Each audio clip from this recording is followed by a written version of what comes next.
I'm Crispin Cooper from Cardiff University Sustainable Place Research Institute, just across the campus, and there's some familiar faces around today, so apologies. Anyone here at my presentation back in February? Yeah, John, sorry about there's a little overlap, but as we have a little cluster of us here doing cycling work, I thought I should present today. And it's 4th of May, International Star Wars Day. May the 4th be with you. Hey, sorry, that's a poor joke, should be said. Anyway, the Active Travel Act in Wales is sort of, well, perhaps my starting point for the talk today. And I guess this is the workflow that we got in mind in policy generally. So starting with accurate current data, you model it, decision support, talking to people as well, identifying barriers to uptake, challenging attitudes, further adoption, and here's the long-term vision is a healthier, greener, more prosperous society. So what can modelling help us with in that is the next question. And on one end of the scale, you've got full demand models, which try and do things like estimate cost-benefit ratios, taking the 3 pillars of sustainability. We've got environmental, social, and economic benefits from different schemes you might put in place. Robin alluded to the heat model, for example, to looking at in the long term, trying to justify cycling schemes by the amount of money you save the NHS. That's one thing you can do with models, but I'll come back to that. It's maybe not the best thing to do with them at the moment. Other things you can do is say you've got various different options on the table for schemes. How do you decide what to prioritise with an inevitably limited budget? How do you identify where new schemes might be best needed before you even design one? How do you zoom in on an area to start to study it more? How do you understand the vast amount of data we already have? And here's a little modelling psychology, running between understanding current activity, identifying barriers to adoption, and then trying to maximise the potential for future usage. Excuse me, I think. Might be a bit of pollen out today.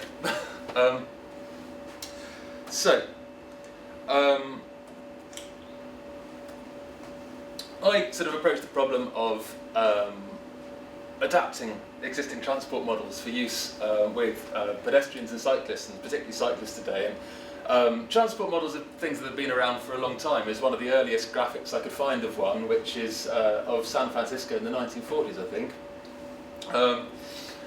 And that so since from that time until now, there's been a huge development in sort of quantitative, and then as computers came in, computerized models of vehicle transport.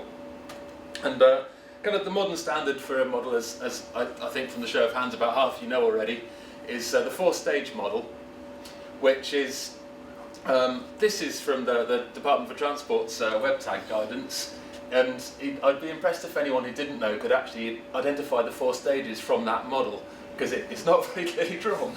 But there's the 4 steps, there's chip generation, chip distribution, mode choice and assignment, and so each of these stages of a model are separately calibrated and then applied to a given situation, which is quite an expensive process. But there's a few problems with that, particularly when it comes to active travel trips such as cycling. The first one, and here's a screenshot from VisSim, I think, this model I found, is that the traditional 4-step models don't include all the links in the network. And a strategic decision has to be made by the modeler as to which links are important to include and which aren't. With main vehicle flows, it is probably okay, but with modes like cycling, cyclists permeate through all sorts of streets, with far less preference, for main routes than main vehicles, the motor vehicles. Secondarily, a lot of the trips are very short in these modes as well, which brings us onto the other problem, which is the zone size in these models. Is that most of these 4-stage models are based on transport analysis zones, and a lot of the active travel trips that we want to model might even be smaller than a single zone in the model. So, are the models properly taking account of them, or even if they're there, are they being modelled with enough spatial resolution? But that doesn't get us off the hook to say, well, let's just make a smaller model, because of course if you're looking at a city, you still need to model active travel flows right across the city. So we kind of need a wider spatial resolution as well as, well, a wide spatial resolution, but still a high resolution one. In fact, we need as wide a spatial resolution as vehicle model, because without knowing where the motor vehicles are going to go, we don't know where the cyclists are going to go either. There's a few other problems with the old four-step methodology. I made this little quiz a while back. Can anybody name this protest? Yeah, that's quite right. These slides are about the Newbury bypass. Can anyone name this related protest? Yeah, so Green. Can anybody tell me what the link between those things is? I know one man here knows the answer already because he was at my talk in February, but they're very close to each other. They are very close. Yeah. The Newbury bypass was built on the basis of that it would reduce congestion in Newbury town centre. 10 years after its construction, a report was produced looking back at whether it had worked in solving that problem, and it hadn't. Newbury was just as congested as it ever was, and one of the things, amongst others, that the report identified as the problem was the Greenham Common, which had been sold. As a complete aside, it was one of the things my father did in his job. Greenham Common had been returned to public use, having been an American airbase for many years. And on the edge of it, they put this business park back where all the hangars were, and the new traffic generated by this business park was what was causing some of the congestion in Newbury town centre, so they blamed it on this. But you have to question why was this a feasible location for a business park in the first place? And the answer was because it was nice and accessible, because there was a good road freed of traffic by the new Newbury bypass in order for traffic to access the new business park. And this is a sort of story that's repeated time and time again with four-stage models. In the short term, don't get me wrong, they're great. They're providing a good prediction of what happens the moment you open a new bypass. In the long term, as you end up with less congested roads, that's just an incentive for people to have more activity, businesses to relocate, people to change mode, and so on. And in the long run, congestion will build up again. And this pattern wasn't at all unique to Newbury. I think it's been found in a lot of places. Perhaps a little harsh, actually, because, of course, the four-stage transport model has moved on.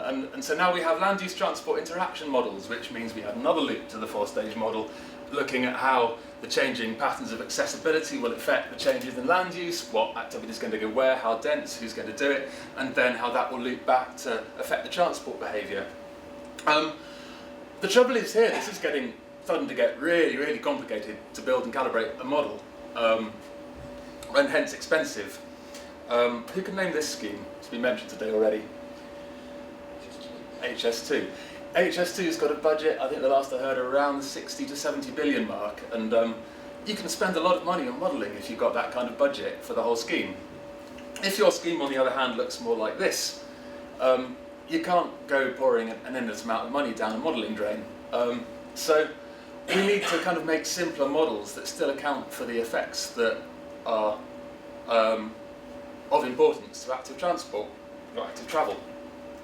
So there's my little summary of requirements for active travel modelling. Yes, we want to take account of land use accessibility feedback, even for small projects. There's a reason for that, and it has been shown to be relevant to cycling. That, whether, for example, in Cardiff, with a route like the Taff Trail, that I don't know who's local to Cardiff here, or at least okay. Most of you all know about the Taff Trail, which is our route that goes up the River Taff all the way from Cardiff Bay to Brecon. It's a great cycling route if you're going in that particular direction. And then a lot of cyclists who, if you're looking for a house in Cardiff, you're a keen cyclist, you want to commute by bike, you'll probably look for a house that's near the Taff Trail so you can use that for your commute. This effect is known and been replicated in various other cities, and there's a little example of how land use and transport is actually feeding back one onto the other, even for cyclists. High resolution models to capture small scale features that affect active travel. Also, pollution models need high resolution, but we need low cost, but so modelling is still feasible for smaller projects. So here's the simple model, which I've basically based on spatial network analysis. Accessibility affects land use, and accessibility and land use affect flows of people through a network, is the simplified model. In fact, I'm working on cutting out the middle part of that and just simplifying it to say accessibility affects flows. That's based on quite a long established concept in the literature called betweenness, which is basically about simulating trips from everywhere to everywhere. In the case of cycling models, I try and simulate trips that avoid slope and vehicle traffic. So again, much like Robin's system of assigning routes based on a series of parameters, I've come up with the route assignment algorithm for doing that. You weight these trips, you could weight them in a number of different ways. You could weight them by opportunity, which is an elastic demand model, or by some kind of travel budget, which would be an inelastic demand model. There's a link for those who are immersed in the transport literature to direct demand models as well here. So the first thing I do in an sDNA model, make a 3D model of a place, and I have to run a vehicle simulation, also done by the same principle as spatial network analysis. Motor vehicles obviously don't avoid things like slopes in the same way as cyclists do, so we have a simpler vehicle routing algorithm. It gives us about 90% correlation with flows of motor vehicles. So here's a little model of Cardiff. The terrain's a bit exaggerated for clarity, but there's the prediction of vehicle flows through it. And so that would have been based on a vehicle model that actually spans all the South Wales Valleys region from about the Severn Bridge across to past Bridgend.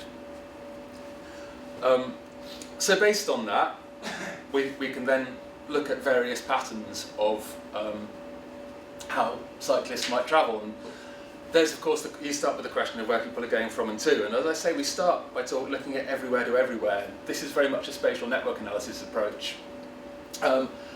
This is where the maximum trip length of 3 kilometres. I say 3 kilometres, it's not quite real kilometres. That distance is itself weighted such that, for example, hilly routes or routes that have got a lot of vehicle traffic on will be counted as longer kilometres due to the disincentive to travel them. But so you have a certain pattern. I'm trying to see how clear that is on this screen. A certain pattern of flows arises from short distance cycling trips through a network. This is all based on OpenStreetMap. And as you up that distance, you see that the routes tend to congregate towards sort of a smaller number of through routes that are good for travelling longer distances on. That's only part of the picture. So there's a sort of distance varying trip patterns. Of course, not all trips go from everywhere to everywhere. There is a bias, and this is the land use part of the picture, towards trips to the centre, towards the sort of commercial district of Cardiff. We know what that is because it's got bigger land use density. And so taking sort of the top 20% of the land use of street network density, and taking that as a destination, I made a bunch of maps showing people travelling into that part of town. So then again, starting at a small radius and then increasing the distance, longer trips into the centre are there. Very long trips into the centre are there. I'll come back to how what I do with these afterwards in a moment, because these are actually all being weighted together and calibrated to real data. I'll just talk about that next. But what I did find was this doesn't explain, this still lacks something in explaining the cycling flows in Cardiff. What I decided to do was model the Taff Trail itself, due to the amount that gets used. It's not just the trail, but the parks along it are leisure destinations in their own right, which I think have an attraction as their own right for cyclists. In fact, every model I looked at before I included this, you look at residuals when you make a model, you see where the model is over-predicting or under-predicting the actual flows of cyclists, and it was always under-predicting the Taff Trail, so I put that in directly. And you need, of course, if you're going to the Taff Trail, you need to get to it, so short trips that get to the Taff Trail, medium trips that get to the Taff Trail, longer trips that get to the Taff Trail. Not only do we have certain aversion to traffic, of course, but there's different kinds of cyclists out there, and this perhaps with the gender issues coming as well. If you're a confident cyclist, you only may have a mild aversion to cycling among heavy motor traffic. The less confident you are, or maybe you're still confident, but you're on a leisure trip and you've just not bothered to hang out there, you might choose quieter and quieter routes at the expense of a longer trip. And so you get mildly different patterns for different agents in a system who are more or less averse to traffic. You can see it more clearly actually on the everywhere to everywhere model. Here are the less traffic averse, and as you move to the more traffic averse agents, you get different routes being used. So here's a lot of potential patterns for cyclists moving through the city. How do we actually tally them up with what's going on in real life? And my short answer is machine learning. So I don't know how we are as statisticians in this room, but I'll give a quick run through. I calibrate models based on flow data. In the case of Cardiff, that was based on combining what the Department for Transport provide with what Cardiff Council have been collecting from the off-road routes. I use a thing called penalised regression.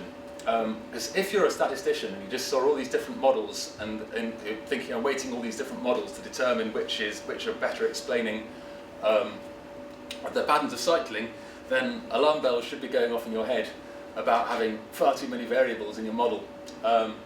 So here's why you have penalised regression, which I like because it keeps everybody happy. If you're a transport planner, you could look at it as a mild form of entropy maximisation. I say mild form because entropy maximisation has been used in the past, I think, to overfit, well not to overfit, to fit models which have far too many variables, for example balancing an entire OD matrix off a smaller number of flows, which the DFT rightly say you shouldn't do. This is a milder form of the same thing, I'd say, because we don't have that many variables, but we are still balancing, we are still trying to deal with collinearity in variables. If you're a Bayesian statistician, you could view this as introducing priors for your parameters. If you're a frequentist, it's just a technique for handling multi-collinearity. So you've got various patterns of travel that look the same or nearly the same, and trying to figure out which of those best explains your data, even though they look nearly the same. The models are validated with generalized cross-validation, so you repeatedly take some data away, calibrate the rest of the data, and test it on the bit you held back to make sure you're not overfitting your data. And I've been weighting it weighting the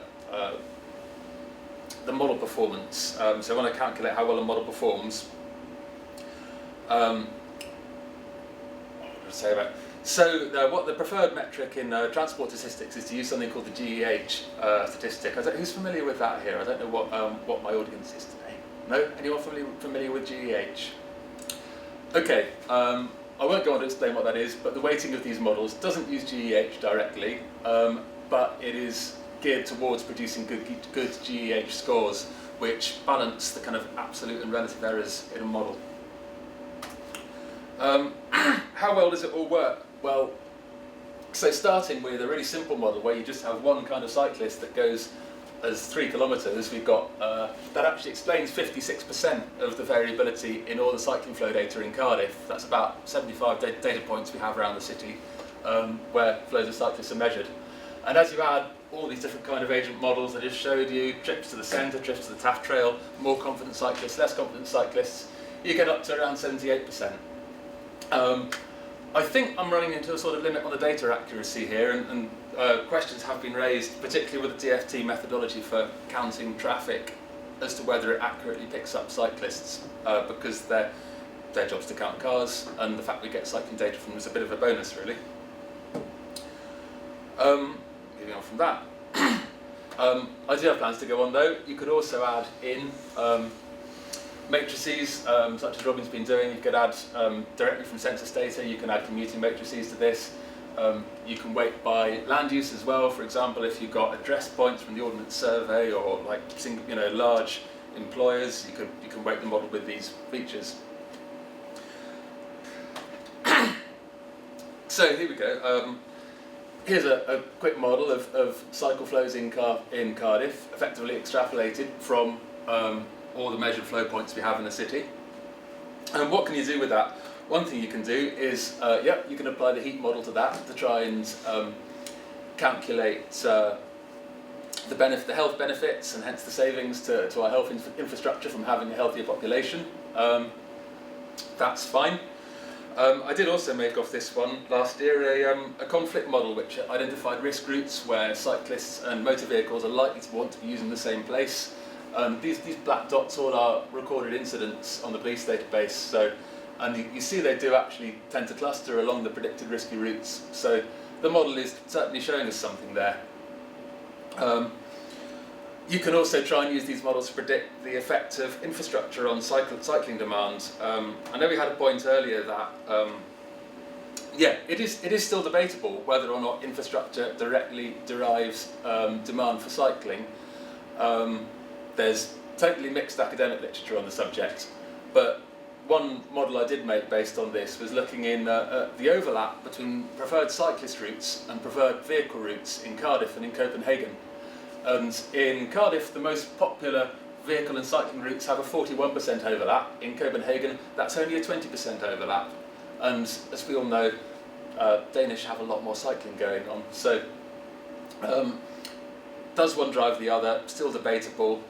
Is it a useful thing to know that there's a correlation there? Well, probably is useful to know that. But again, as Robin mentioned, between the two cities are completely different. So yeah. there's no comparison you can make because they're completely differently structured and completely different attitude to cycling. Social attitudes form an enormous part of it. Yeah, you're right. Yeah. Absolutely. And modelling is all in the context of that.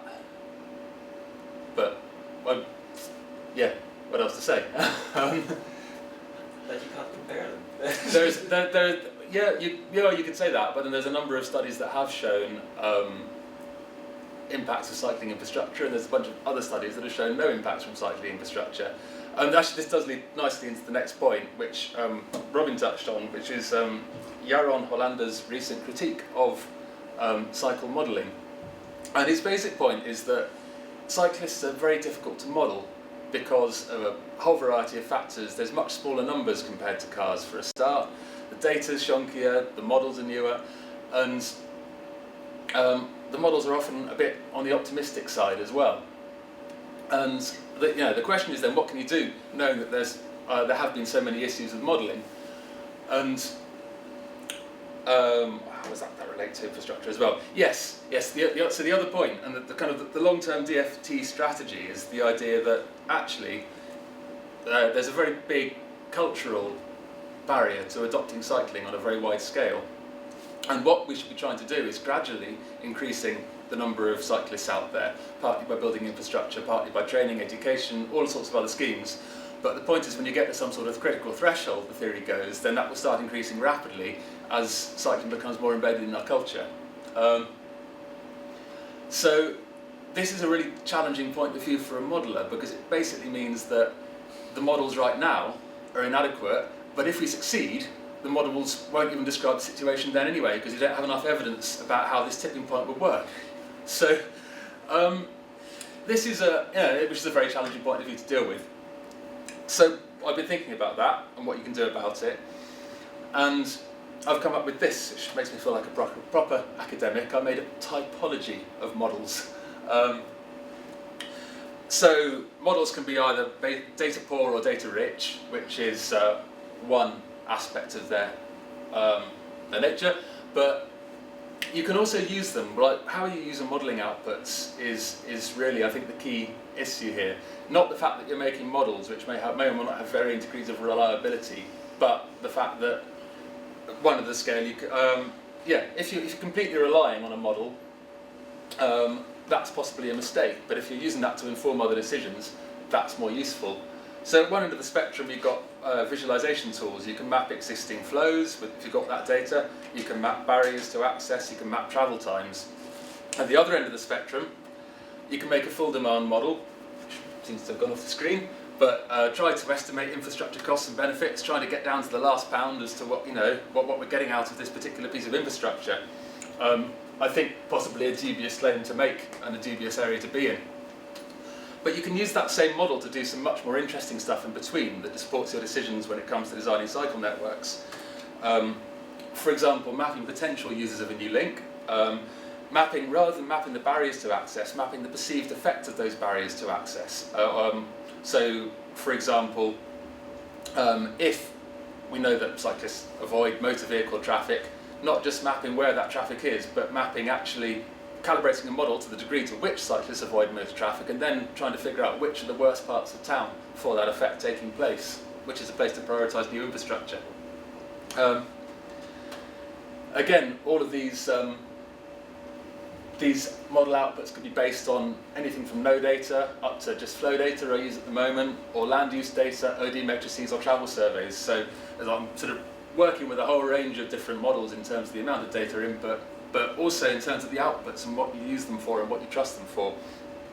So at the left end of the spectrum, you're talking, no, at the right end of the spectrum, you've got a kind of computer model of an entire system where the analyst tries to create a computer model that captures everything perfectly and says, right, this is the scheme to do, this is what we want to do. I'm suspicious of that. But towards the left end of the spectrum, we have this cognitive model. Really, you're always doing some modelling. It might just be in somebody's head, in the council or in the consultancy or wherever, trying to work out what the best thing to do is. And in the middle we've got this nice ground where you've got a cognitive model where someone's weighing all the facts, the social, the unique culture of the place and everything else, but assisted by using the computer to visualise what's going on with cycling in a city. So there's some examples of this, and forgive me for the switch of context. I'm going to jump to Newport where I was doing this last. Here's a map of urban density in Newport, and the white background shows the level of cycling to work. So there's a kind of clear, sort of preferred corridor coming southeast from the city centre where cycling to work is much more likely than any other part of Newport. Now, so clearly there's some barrier to access going on.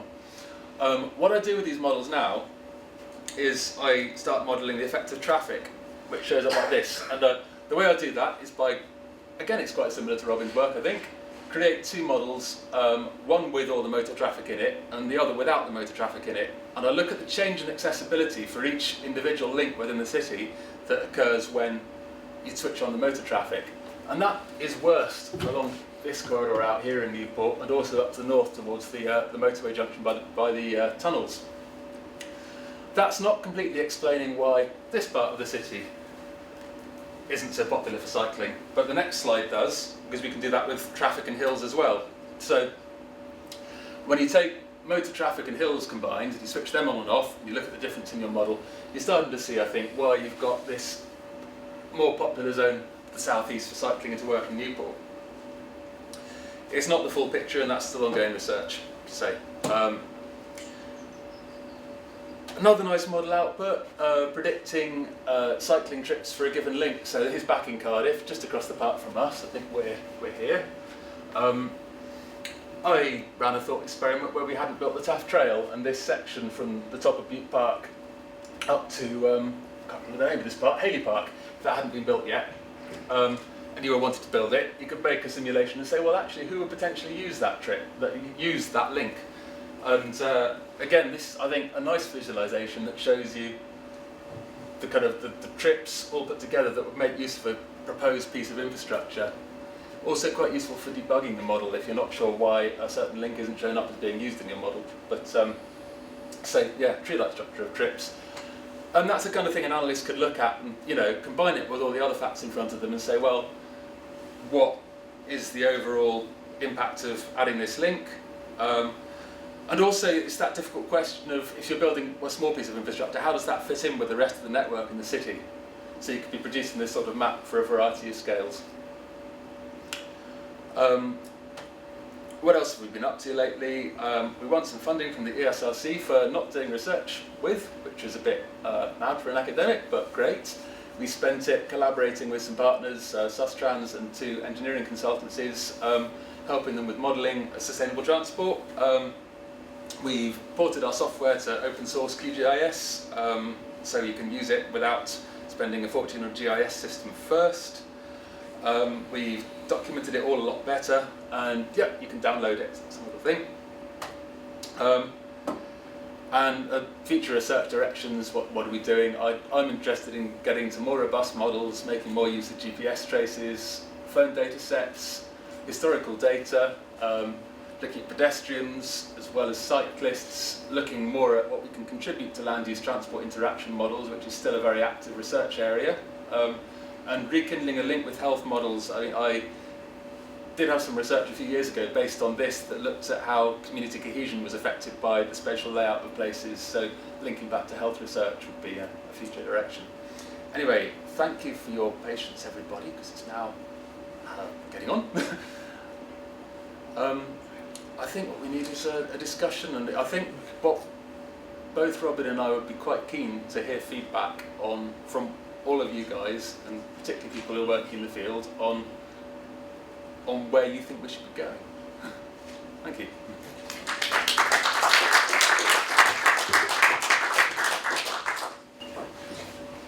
Any questions for Crispin and Robin?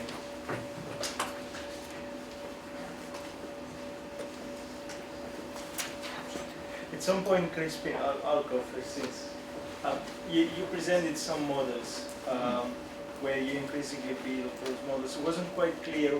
So what's the output there, and what are the explanatory variables? Okay, so the output from that series of models. Okay, the series of models I presented are in a way my explanatory variables, think of it as a multi-agent, a heterogeneous agent system. So you've got agents making short trips, agents making long trips, some going to one part of town, some going to another, and the output is the actual flows of cyclists as we see them on the network. So we're then waiting. So here's where distance decay comes into this model by the fact you then calibrate that to the flows that you have. So you have number of trips per link, or? So we're outputting annual average daily traffic per link in Cardiff of cyclists. But then I think the important thing is not that in a way, or that's one useful output, but perhaps the more important use of that is to use it to inform an accessibility model. So having calibrated that model, we know from our calibration what most affects cyclists' perceptions of barriers to travel, and then you can map those perceived barriers as calibrated by the model to help you prioritise where to improve the cycle network. Yes? No, sorry. Sorry, I have to begin this again. There are a number of factors which will increase the rate of cycling.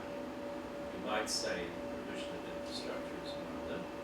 You might say that increasing safety through presumed liability or otherwise might be another. But all of these things, to a large extent, depend on behavioural change. Either increased knowledge of cycleways might produce behavioural change, increased awareness of motorists of cyclists might produce behavioural change and reduce people cycle. But it seems to me that this is not necessarily an issue about modelling itself, that we ought to be putting more emphasis on that behavioural change. What do you think about that? I'd fully agree with that, and maybe I didn't make it clear enough on my first slide, but this is all, I'm a modeller, so I'm working in that position of modelling, but this is all completely within the context of the social and educational side of cycling. I think that, one of the things that's been shown to have one of the biggest effects in the short run is just educational campaigns like Sustran specialise in doing. I'm a big fan of those ads on the bus stops that kind of explain to drivers why cyclists might actually be out in the middle of the lane in front of them rather than in the gutter, to legitimise the idea that a cyclist is allowed some road space, for example. I think all these things are completely important, and probably more important, definitely more important than models, but I'm just here to talk about modelling today. I get the impression from the DFT are far more interested in funding research and modelling than they are in behavioural research and behavioural change. I can't speak for the DFT, I'm afraid. Just kind of to relate to the issues to modelling, if you like, because I'm struggling with this as well. The problem is that modelling can also obscure a lot of issues, and if you make a certain number of assumptions, which the model is based, the assumptions might actually be flawed. Yes. And this is to do with infrastructure and absolutely wrongness of infrastructure, and the ignoring certain alternatives that would be quite easy to achieve, but are just not being looked at. So it's that kind of thing, and I think that the problem, I think, of using these kind of tools is that you all base it on what you know, and it's the propensity design for it, about the prediction, about based on desire lines. But a desire might not be a desire. You might not actually really want to go that way, but you have no option, and that there is a desire for a different route, but that is not provided, and so that the model doesn't show that up. What? And so I think that the model then starts building on what is already a flaw and makes it, accumulates it, rather than saying, well, actually, no, we need to look at this completely different. I agree and disagree with that. Firstly, as you say, assumptions can be flawed, and that's why I'm starting to be in a position of advocating. I've come up with this typology, and I'm advocating this sort of middle ground of not taking the model as the be-all and end-all, but using it to enhance your own brain capacity at actually balancing all these issues as a human being. That's sort of part of what I'm about here. The second part is to looking beyond existing flows, but looking into, as you say, you can't just map existing flows because you say people might not want to go that way. That's fine. What you can do is calibrate a model to existing flows to understand why people go that way even though they might not want to. Because it's a traffic-free route. Okay, it goes 2 miles in the wrong direction, but it's traffic-free, so people are going that way. When you've calibrated your model to that data, you can then run these what-ifs, like what if, totally implausible in real life, what if we switch off the traffic altogether, and then we see how the cyclist routes will alter in that situation. And where the routes alter most, you're demonstrating that traffic is a barrier, and that is, I think, addressing exactly what your concern is here. And I'm sorry if I didn't spend enough time on these slides actually, but so this example of Newport is showing that eastern corridor is very heavily affected by traffic, and that, in answer to your what if, that's saying if you were to make changes to segregate cyclists from traffic in that part of town, or bring in other measures that increase the safety of cyclists or perceived safety of cyclists on those roads, then that's where you'd probably have the biggest bang for your buck in Newport, because we know they're most heavily affected in that part of town. The presumption is that people are cycling there because of the heavy traffic and they feel unsafe, but it might be for completely different reasons. You're right, it may well be for completely different reasons, and talking to people is a big part of this as well. It might be because there's flawed infrastructure, which nothing to do with the traffic, but there are other barriers that stop you making Absolutely, yeah. use of that Yeah. might be Yeah. in very poor repair, for instance. Yeah. That would include presumably lack of storage facilities at a rail Yeah, station. storage facilities are something that certainly helps. The journey Yeah. to work, Yeah. the split between the different modes. Yep. Yeah. Different demographic. Or policies of, say, the train operators to relax restrictions on cycling. I'm well aware of them. Yeah. Yeah. I'm against them most days, but yeah.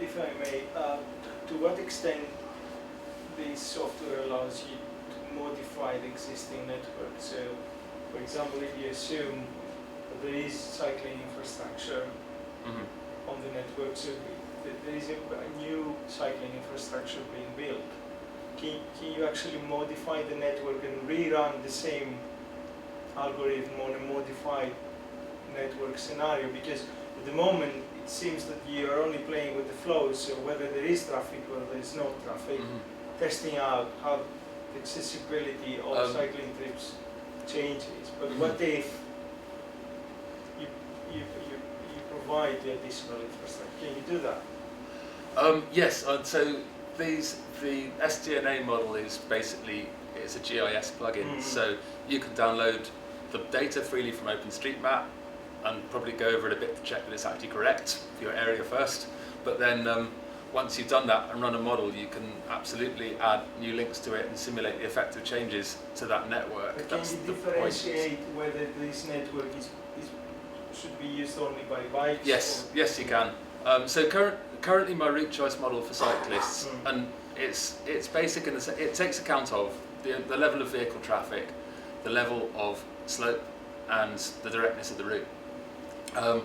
So what you do with sDNA is you first run a vehicle model before you're a cycling model. The vehicle model informs the cycling model, and if you want to make traffic-free routes, you just make those unavailable to vehicle traffic, so your vehicle traffic on them is 0, and that feeds into the cyclist decision. And That's okay. That's all the modelling we can do at the moment because I think we're scant on better data. I would love to have a much better cycling route choice model that takes into account, for example, quality of infrastructure, maybe kinds of infrastructure, maybe differentiates, width. If you've got a painted cycle lane on the street, at the moment I discount that because I think that you're effectively just mixing with cars. But if there's no physical barrier between the two, but if we had enough data to know on the quality of lanes and the width of them everywhere, you could start to calibrate models that show that a certain width would actually be preferential to cyclists. And there's all sorts of factors I think we could take into account in cyclist route choice, and that's a future research programme really. Yes. Cardiff's obviously going to be expanding somewhat in the next 15. About 40%, isn't it? Sorry? 40% or so, I believe. 40,000 or whatever that Yes. isn't it? Yes, probably. Yeah, so significantly. A lot of it is on the periphery as well, isn't it? So these LDP strategic sites around the periphery, they're not going to be necessarily the best connected to the network. Yep. They're going to be longer distances away from the centre. And Yes, people want to absolutely. go. What can sDNA do to help us to ensure that these new settlements and expanded settlements are plugged in to them? That's a really good point, and it's one I'd like to think about. So as far as I'm aware, our new sites are mainly there and up there. I think starting by mapping the barriers to access to those parts of town, and then also mapping what you can do with something like this is dumping, you could add a big weight onto this model saying, right, there's going to be an extra 20,000 houses in this corner of town. And we've already got a model that predicts where cyclists go with the current town. So we just adapt that model by adding the weight in the corner and see where, if there were new cyclists, where they would be going. So it's a balance of two things. You're looking at if there already are cyclists, where are they going to go, and where therefore should you provide for them. But there's also the question of where are the barriers, so looking at the cyclists who wouldn't be cycling from their new house in the corner of Cardiff because there's too much of a barrier to cycling there, and then trying to design some schemes that will assist with that. And I'd say now is the time to do it, of course, because with contracts and negotiation with developers, there's potentially a source of funds if you can turn up with a plan and say, this is what we need in terms of infrastructure. Will you build it with your houses? Well, that's not going to happen, is it? That's not going to happen. I mean, there's no real imagination coming from the council in respect of the LDP provision for appropriate transportation links with these new I've had that routes. exact idea suggested to me, and I can't think where it came from, but it might have been the council. But Well, it might have been you. We're not also talking about a longer trip distance, certainly the point made by the gentleman at the back, the longer, that they're on the periphery rather than further away from the centre. It's going to militate against high cycling use, I would suggest, from those areas.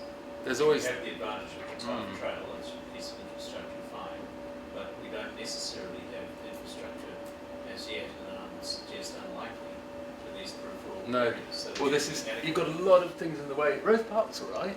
And there's a lot of things in the way here, but there is actually a reasonable cycling route in this direction already once you get to Rose Park.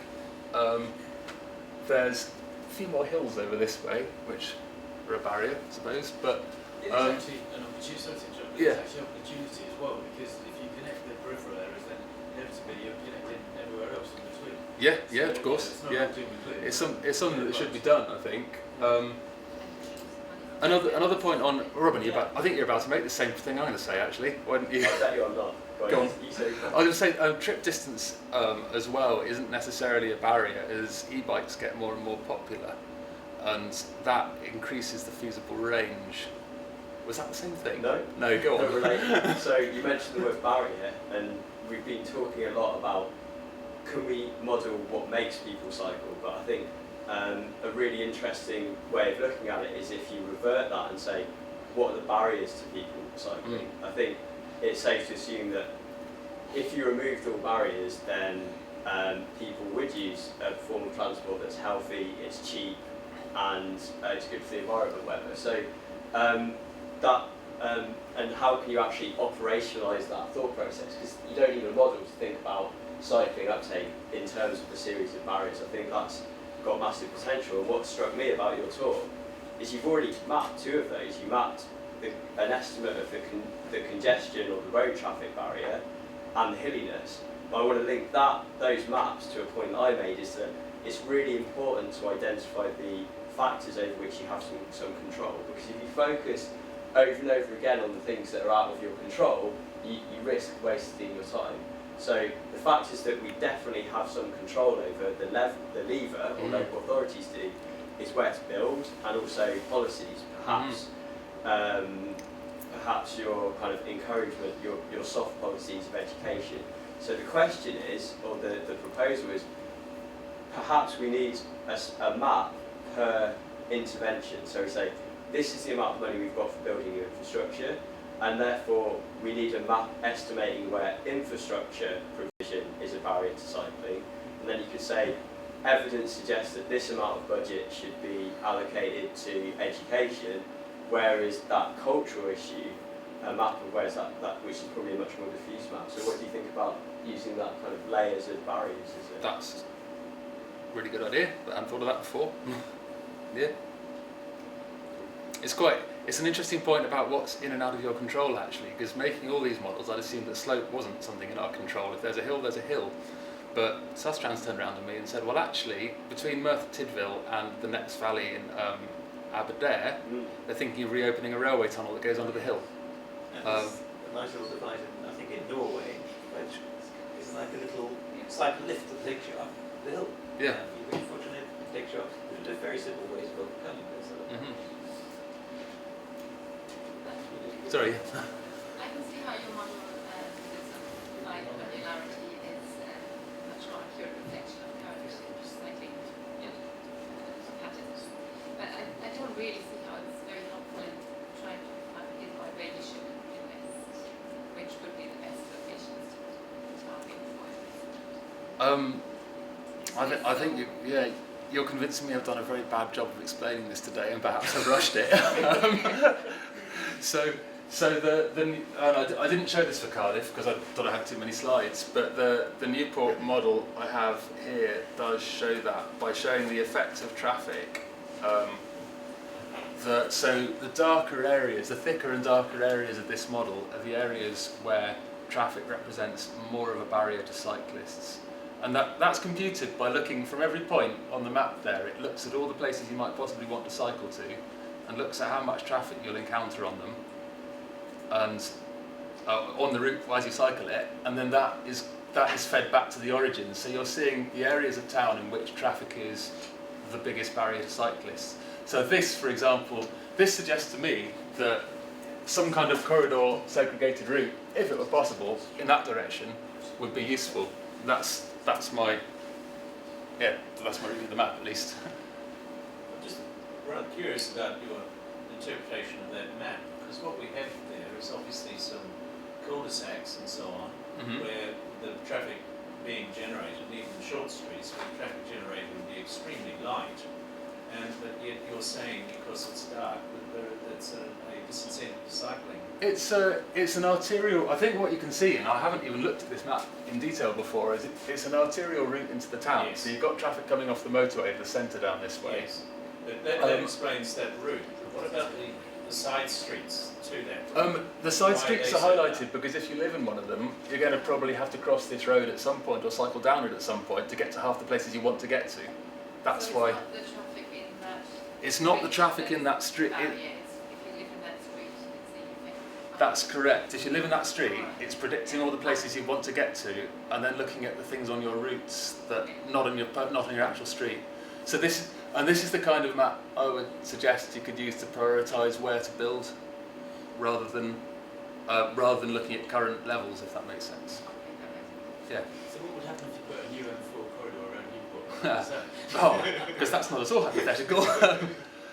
I don't think it would affect the cycling patterns a lot. I don't know. Do you know where they're planning to put exits on the South Bypass, or if they are? Roughly, yeah. Because that's not something I know, and that would be a very good thing to try and simulate, I guess. Won't be built. It's going to fall over after tomorrow. Years ago, I worked on a scheme with the team of the M4, actually with an artist, and we just the whole bit of work. But one of the parts of work we kind of proposed that actually the old corridor Oh, right, the old M4 corridor.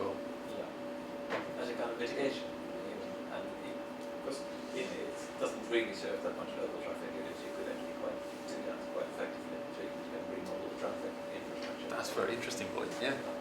I can't get away though from the fact that I feel that models are a distraction in this issue because they actually don't match reality.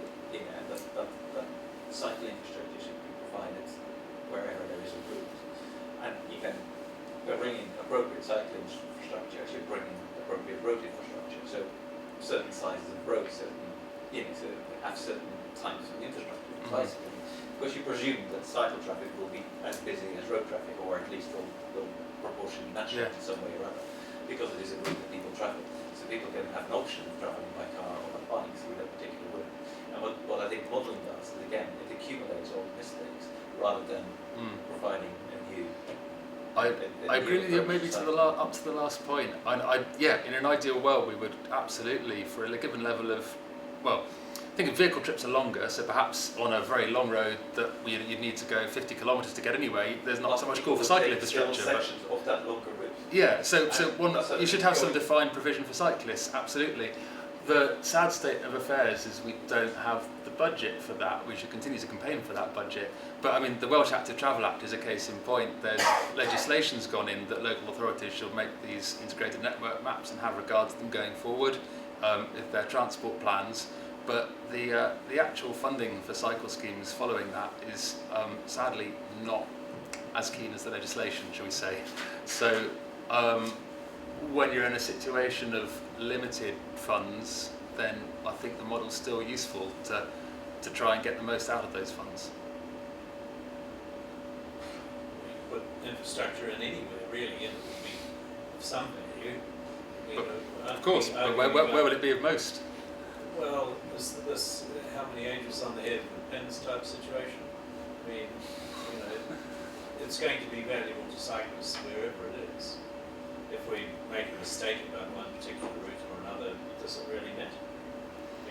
I think I would take issue to those statements, I'm afraid, is it won't be so valuable to cyclists wherever you put it. It will be more useful in some places than others. Well, And it could well be, but that's, you can take a guess and you can model it. Mhm. Your model could be wrong and your guess could be wrong. Absolutely. Yes. So, Or you might find that your model and your guess disagree with one another, at which case you can do some reflection and try and work out why that is and probably learn something in the process, I think, which is a useful part of the modelling cycle. but we're very forgiving once infrastructure's in. We don't care how much it costs. It's a sunk cost. We forget about it. We never do any after studies to whether the infrastructure investment is worthwhile after all. Yeah. Robin, I've got sorry. a direct reply to that, which is based on my experience of the Leeds to Bradford Cycle Superhighway. So there you've got a situation of £20 million of public funding going into what's supposed to be a flagship Dutch level piece of infrastructure, and my view has shifted over time. So originally I had your view that at least they're doing it, this is great, and our model shows that it's not an area of low potential. I wouldn't say it's necessarily the highest, but it's definitely one of the kind of core corridors in Leeds. Unfortunately, my view has shifted to thinking of money allocated to cycling. This was a bad way of spending that 20 million because it's been poorly implemented. I think in places, there's kind of loads of information if you Google it, photos of where it goes next to a bus stop, and basically you're looking for an accident to happen where it goes very close to a bus stop, and if someone's got a pram or something, you've got to kind of skirt around them. And I really think now that £20 million could have been much better spent if it was, for example, allocated evenly to the half a dozen or so places where there's high potential, and doing kind of less expensive, like 10 times cheaper, 10 times the network distance, and allocating it. So people really do care about that, and there's a lot of bitter feeling about how that 20 million was spent. So it's spent, and it does matter where you invest. Well, rather from the local authorities' point of view, they are always going to whitewash a failure or success as, oh, we did our best. But if you've got an evidence base, that at least they can say we didn't just pull it out of a hat, and that's what these modelling tools are trying to do. They're trying to inform that process in an evidence-based way, which is better than guesswork. So that's the point.